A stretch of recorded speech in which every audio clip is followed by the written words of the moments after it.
Hi there everyone, my name is Prerak Juthani. I'm an internal medicine doc at Stanford, and today I want to go over my approach to pulmonary embolisms. This is something I presented to the Stanford residents, and so I just figured if they knew this, may as well share it with the internet in the hopes of increasing education accessibility for everyone. I will also say a lot of the content that I'm getting from this is from my personal chief residents and a lot of the time I spent in Morning Report, and so I thank them for a lot of the things they taught me. And the approach I'm going to share with you is very similar across a lot of different places, and so the good part is it is a great standardized format to follow if you're ever worried about a pulmonary embolism.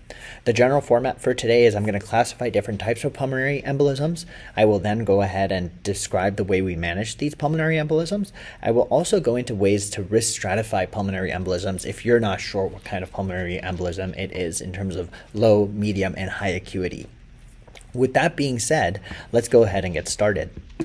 The big thing to remember is pulmonary embolisms arise when you have either a DVT or a clot anywhere in your body that somehow gets into the venous return of the heart. It enters the right atrium, then to the right ventricle, and then goes out to the pulmonary circulation. In the pulmonary circulation, it can sometimes get lodged, and that can cause what's known as a pulmonary embolus because it started somewhere else and embolized to the lungs. There's low-risk pulmonary embolisms, there's medium-risk pulmonary embolisms, and there's high-risk pulmonary embolisms. And each of these carries with it a different type of management. It also means that if you are worried about a pulmonary embolus, you should try to think about if it's a low risk, medium risk, or high risk. So let's go through each of these. A low-risk pulmonary embolism is one that occurs in a patient who is hemodynamically stable. I'll say that again, hemodynamically stable. That is a very broad term, but that means that usually they're not breathing excessively hard. They're on room air, or maybe they're fine in terms of their hemodynamics. The blood pressure is okay. They're not excessively tachycardic. There's no evidence of right ventricular strain on point of care ultrasound or on biomarkers that you collect to assess right ventricular strain, such as troponin or a bone natriuretic peptide BNP. The way you would treat a low-risk pulmonary embolism is with low molecular weight heparin if you're worried about if this patient may need a procedure, or a DOAC, an oral anticoagulant. And the reason you can use a DOAC is because it's easy to swallow. You can use it at home, and these patients can usually be discharged directly from the ED if it is truly a low-risk pulmonary embolus.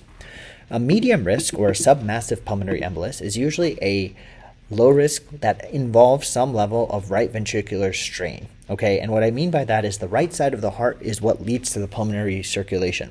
So if that pulmonary embolus is large enough, that right side of the heart will start getting strained. And there's a lot of ways to assess this strain. Specifically, you can have positive biomarkers such as an elevated troponin, maybe an elevated BNP.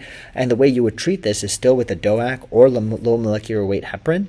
But if you're truly worried about these patients and they're on a ton of oxygen, sometimes patients may start a heparin drip because let's say this pulmonary embolus gets worse or it gets even more hemodynamically complicated, then we might need to consider thrombolysis, and that is usually when you need to turn off the anticoagulation and go in with the materials that you need to break that clot down.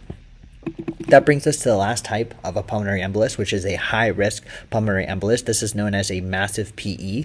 This usually also presents with signs of shock or hemodynamic compromise. Shock means systemic vasoperfusion abnormalities, and that means that the pulmonary embolus is so large that it impedes outflow from the right ventricle, which then means it impedes inflow of the left ventricle, which then means that you're going to present with hypotension. And that means that you are having hemodynamic compromise because of this embolus. That's how big it is. And because of that, you need to go in there and break that clot down because otherwise this patient is at a very high risk of passing away. So we went over all of the types of pulmonary emboli, but I will also show you that this is another way to approach it. If the patient is hemodynamically stable, this is automatically a high-risk PE if the patient is not hemodynamically stable. Sorry, that's what I meant to say. If the patient is hemodynamically stable and they have a PE, which means their blood pressure is okay, their heart rate's okay, then you can risk stratify them. And the way you can risk stratify them is usually through labs, you can look at their vitals and see how they're changing over time. You can also do point of care ultrasound and assess for signs of right ventricular strain. And by doing all of those things, you can assess if it's a low, medium, or high risk, okay?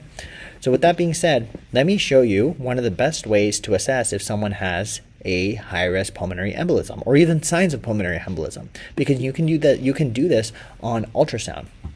If you take a point of care ultrasound probe and you put it on the left side of the patient's chest, near their armpit, but slightly anterior and a bit more medial, you will be able to get an apical 4-chamber view. When you get the apical 4-chamber view, you can assess for McConnell sign, which is very specific for a pulmonary embolus.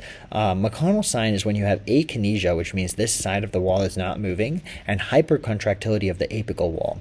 And when you have this, you can see that McConnell sign is essentially a form of right heart strain, okay? So if you're seeing this on echo, that already means that the pulmonary embolism is affecting the right side of the heart. And again, this is a very specific test. So if you see it, you should be worried about a pulmonary embolus.